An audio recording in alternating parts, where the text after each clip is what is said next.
Asalaamu calaykum waraxmatullaahi wabarakaatu. Waan idin salaamay dhammaantiin meel walbaad caalamka ka joogtaan. Kusoo dhawaada ayaa Noora Cooking. Maanta waxaan sameynayaa bariis aad u fudud. Wiila i weydiiyey sidee loo sameeyaa bariis cad. Bariiska cad si kala duwan oo loo sameeyaa jirto, laakiin aniga maanta waxaan ku tusayaa sida ugu fudud oo aad u sameysan kartid. Haddii aad taqaanid waa kaasa, haddii aadan aqoonina hadda ka faa'iideyso insha Allah. Waxaa ka sameeyo dhan waa u jeedin. Intaas meesha u jeedin aan ka sameeyay cabirka iyo sidaan u sameeyay iyo waqtigu qaatay insha Allah hadda arkeena aan guda galeena. Waxyaabii aan ka sameeyo dhan waa kana. Waxaan ka sameeyay 2 koob oo biyo ah.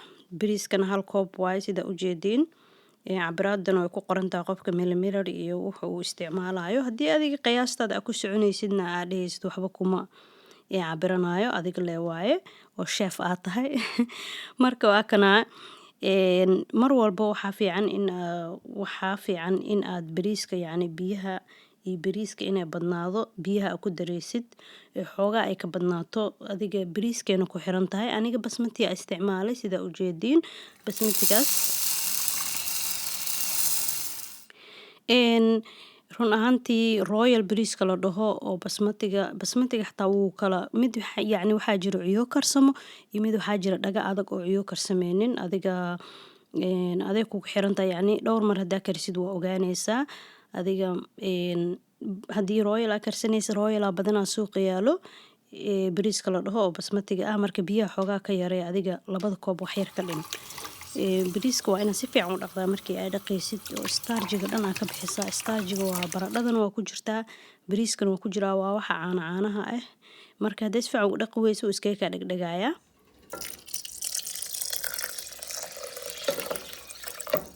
Bariiska hadda waxaan ku daray 2 koob oo biyo ah. Waa 1 koob koobkii bariiska ahaa iyo 2 koob oo biyo ah wax yar nus qaado cusbo ah. Waan walaaqay bariiskii marka mar dambe ma walaaqaya halkaas mar bisa walaaqaya haddii saliid aad ku dareysid adigu haddii kalena iska dhaaf ani dufan kuma daraayay. Dabkan u dheereeyay bariiska sida u jeedin. Dabka waa inaa u dheereysaa uu soo karkaraa bariiska inta aadan daboolin. Ma fahantay? Waa inuu soo karkaraa waa u jeedin uu soo karkaray hadda. Daboolkan saaraya mar dambena ma walaaqay. Waan ka tagayaa ammaanaan siinayaa.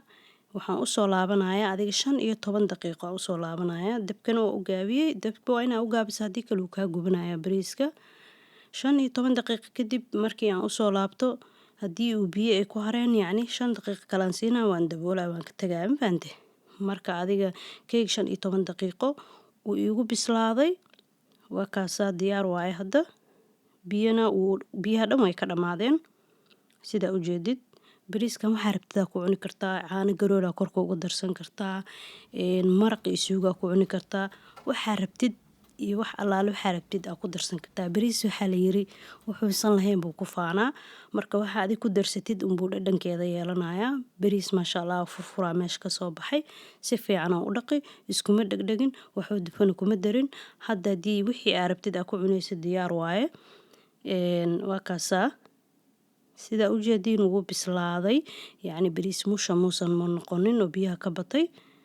Ani koobka ku cabir waa kaasa waxa allaale waxa ku cabiranaysid biyaha le 2 jibaar uga dhig isla shaygaas biyaha kula cabiri kartaa markii aad ka shubato bariiska intaasoo garaan waaye waa u jeedin 200 garaan halkii koob aniga kooba isticmaalna. Waa kaasa miisaankana isticmaali kartaa oo cuntada lagu miisaamo insha Allah sida cuntada loogu miisaamo maalin kale ka hadli doonaa xataa cunto bislaad ku miisaamin kartaa supermarket dhan lagu gadaa iscaateynaysid cuntada is leedahay iska miisaan hadda waa kaasa insha Allah dhammaanteen khayr aad rajeynayaa soo dhawaada subscribe gareey hadaa cusubtiin. Assalaamu calaykum waraxmatullaahi wabarakaatu.